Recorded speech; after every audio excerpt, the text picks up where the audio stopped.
Hi friends, Anjali foods and flavours में आप सभी का स्वागत है। मैं अभी इस फील्ड में नई हूँ, सो प्लीज़ मेरे चैनल को लाइक एंड सब्सक्राइब ज़रूर करें। Thank you. तो आज हम बनाने वाले हैं कफ कैंडी और इसे बनाने के लिए हमें चाहिए अदरक, 1 कटोरी चीनी, 1 बड़ा नींबू, 4 से 5 बड़े चम्मच हनी, 6 से 7 लौंग और काली मिर्च। अब हम अदरक, लौंग, काली मिर्च, नींबू का रस अच्छे से निचोड़कर डाल देंगे।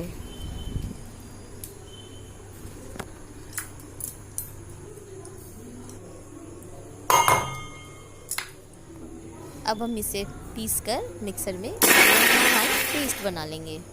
पेस्ट बनाने के लिए ज़रूरत अनुसार थोड़ा पानी डाल सकते हैं आप।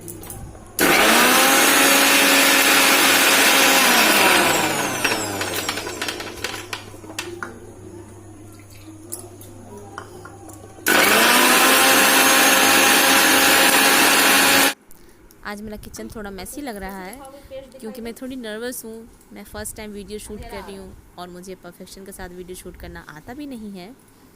मेरा बेटा जो 9 साल का है वो वीडियो शूट करते वक्त बहुत ही मज़े ले रहा है। हाँ मम्मा, मुझे बहुत मज़ा भी आ रहा है और मैं एंजॉय भी कर रहा हूँ। चलिए, इसे तो मज़ा आ रहा है और ये एंजॉय कर रहा है, बट मैं थोड़ी नर्वस हूँ। तो चलिए, हमारा अदरक का जो पेस्ट था वो तैयार है।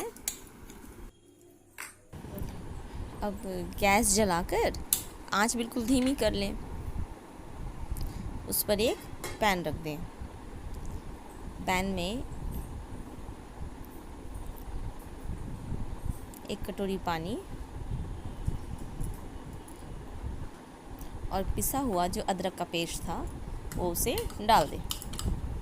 इस मिश्रण को अच्छे से मिलाकर इसे मीडियम टू लो गैस पर उबलने दें। अब आप देख पा रहे होंगे कि इस पानी में उबाल आना शुरू हो गया है। इसे इसी तरह 5 मिनट तक के लिए उबलने दें। पता है फ्रेंड्स, ये कैंडी काफ़ी यूज़फुल होती है। इसे आप अपने घर में बच्चों को, बड़े बुजुर्गों को दे सकते हैं और ख़ुद भी ले सकते हैं। गले में जब खराश हो, हल्की सी जलन महसूस हो रही हो, तब ये कैंडी काफ़ी यूज़फुल होती है। लास्ट टाइम मैंने जब ये कैंडी अपने बेटे के लिए बनाई थी तो उसे बहुत पसंद आई थी और दोबारा उसी के कहने पे बना रही हूँ। बातों ही बातों में अब 5 मिनट हो चुका है, तो इसे अब हम एक बर्तन में अच्छी तरह से छान लेंगे।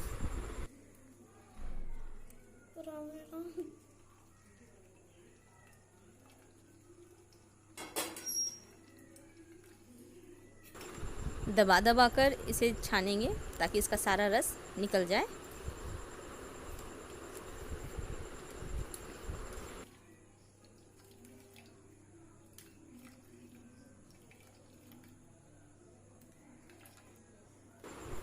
अब देखिए, आप देख पा रहे होंगे कि इसमें से सारा रस निकल गया है और एकदम से ये बिल्कुल सा सूख सा गया है। तो इसे अब हम साइड कर लेंगे। अब इसी पैन में जो हमने अभी पानी छाना था वो डालेंगे।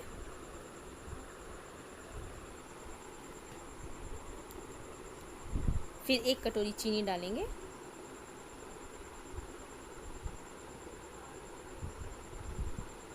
चार से 5 बड़े चम्मच हनी डालेंगे।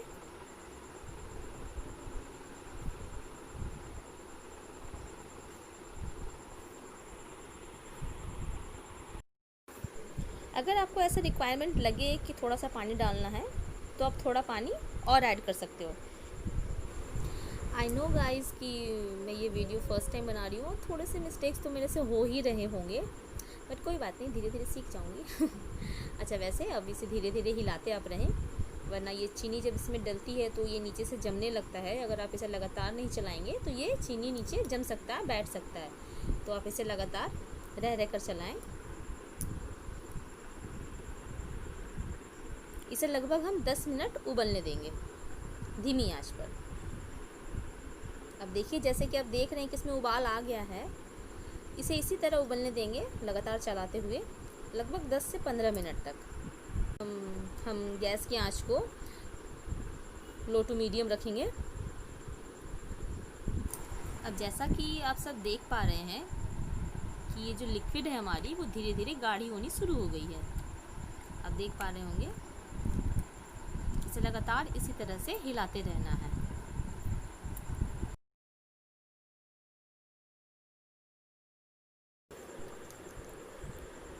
हम इसे इसी तरह से 5 मिनट उबाल और आने देंगे। अब हम इस लिक्विड को एक कटोरी पानी में थोड़ा सा डालकर देखते हैं कि ये जमने की कंसिस्टेंसी में आई है या नहीं। देखिए, इस तरह से हम एक साथ कर लेंगे इसे और फिर इसे हाथ में लेकर देखेंगे। देखिए, ये अभी भी घुल जा रही है। ये थोड़ी गाढ़ी तो हुई है लेकिन अभी घुल जा रही है। तो इसका मतलब ये है कि इस लिक्विड को अभी हम थोड़ा और पकाएंगे जब तक कि ये बिल्कुल अच्छी खासी जम ना जाए। जब तक कि ये गाढ़ी हो रही है तब तक हम एक प्लास्टिक के ऊपर हल्का सा घी लगा लेंगे। हालांकि मुझे बटर पेपर इस्तेमाल करना चाहिए बट मेरे पास नहीं थी, तो इसलिए मैंने प्लास्टिक का इस्तेमाल किया है। अब दोबारा से हम इस लिक्विड को इस पानी में डालेंगे और अब आप देख पाएंगे कि ये जमने लगी है। देखिए, बिल्कुल देखिए कैसे जम सी गई है। देखिए, बिल्कुल जम गई है। इसे जब ऊपर से नीचे गिराएंगे तो एक ठक सी आवाज़ होगी, तो समझिए ये तैयार है जमने को। अब हम गैस बंद कर देंगे और इसे धीरे धीरे चलाते हुए 1 चम्मच लिक्विड लेकर ऐसे ड्रॉप की जैसे गिराते जाएंगे। देखिए, जैसे मैं कर रही हूँ। ये थोड़ी गर्म होती है तो आप सावधानी के साथ करें, वरना ये हाथ में जब लगती है तो हाथ जल सकता है। देखिए, बिल्कुल ऐसे ही करना है।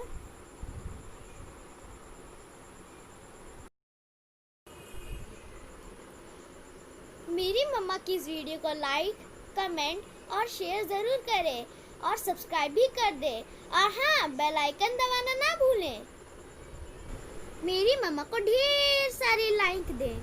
सो फ्रेंड्स, आप सब इसके शेप पे ना जाएं। ये काफ़ी इफ़ेक्टिव है और अच्छी भी। जब ये गोलियां तैयार हो जाए फ्रेंड्स, ये बहुत ही जल्दी सूख जाती हैं और ठंडी हो जाती हैं। इन्हें आप किसी डब्बे में निकाल के रख सकते हैं और हाँ, इसमें पाउडर शुगर ऐड कर दें। इसे आप फ्रिज में रखें जिससे कि ये चिपचिपी नहीं होगी, क्योंकि गर्मी पाकर ये थोड़ी चिपचिपी हो जाती है। सो फ्रेंड्स, मिलते हैं हमारे नेक्स्ट वीडियो में। तब तक के लिए tata, bye bye, have a good day.